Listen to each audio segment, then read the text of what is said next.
ہمارے علاقے کے ایک معروف صوفی بزرگ گزرے ہیں، حضرت خواجہ غلام فرید رحمۃ اللہ تعالی علیہ۔ یہ سلسلہ چشتیہ کے ایک بہت بڑے اللہ والے تھے، اور ان کا ایک دیوان بھی ہے جو سرائکی میں اشعار کی شکل میں لکھا ہوا ہے۔ اس میں توحید ہے، رسالت ہے، معرفت ہے، اللہ اولیاء اللہ کے مختلف احوال و واقعات ہیں۔ عام شاید آدمی اس زبان کو نہ سمجھ سکے، اس کے تراجم بھی مختلف زبانوں میں ہو چکے ہیں۔ ان کے متعلق ایک بڑی عجیب بات پڑھنے کو ملی کہ ان کی خانقاہ میں ایک مجذوب بیٹھا رہتا تھا، اور وہ ایک بات کہتا تھا بڑے سادے سے الفاظ میں، جو عید کڈنا، یہ ایک سوال ہوتا تھا کہ عید کب ہے، عید کڈنا، عید کڈنا۔ تو لوگ آ کے اس کو دیکھ کے کہتے، تو کوئی کہتا سی شاید فجر عید تھی سے جو چاندر نظر آوے سے، کوئی کہتا کہنا 29 روزے نہیں 30 تھی سے 30 ہوں گے، پرسوں عید ہوگی۔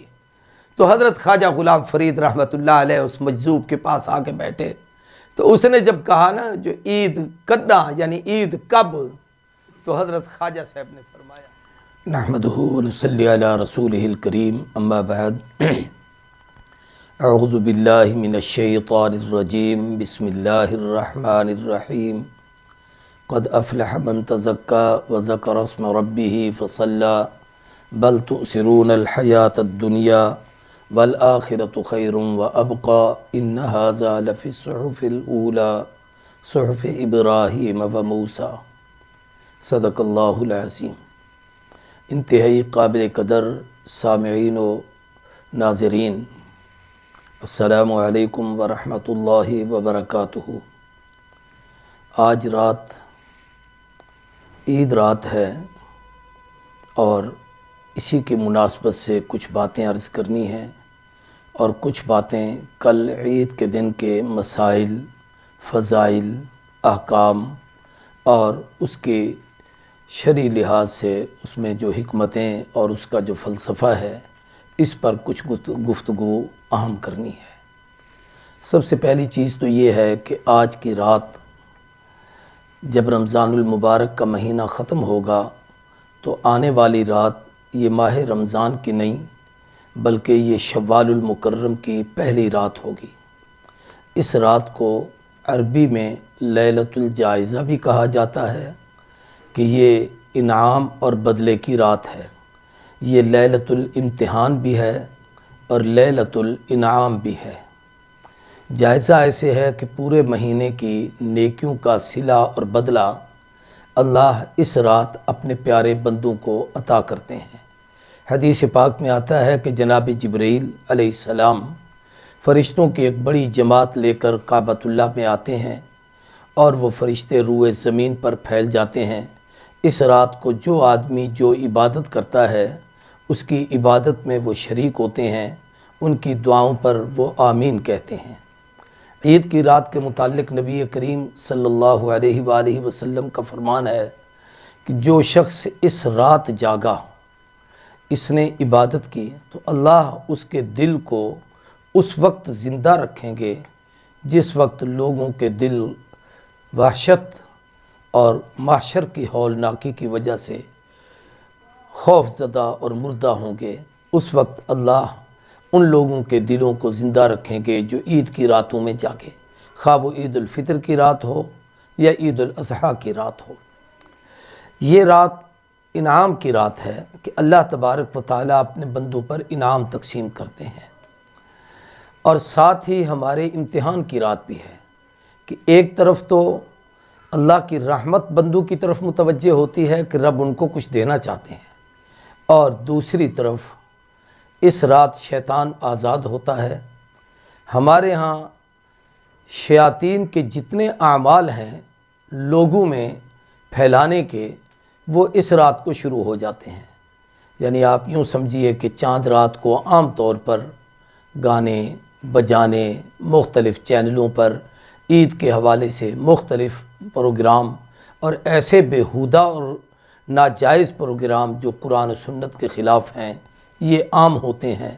تو اس وقت امتحان ہوتا ہے مومن بندے کا کہ وہ شیطان کا بنتا ہے یا رحمان کا بنتا ہے، عبادت کرتا ہے یا بدبختی کی طرف جاتا ہے، نیکی کا کام کرتا ہے یا برائی کی طرف جاتا ہے۔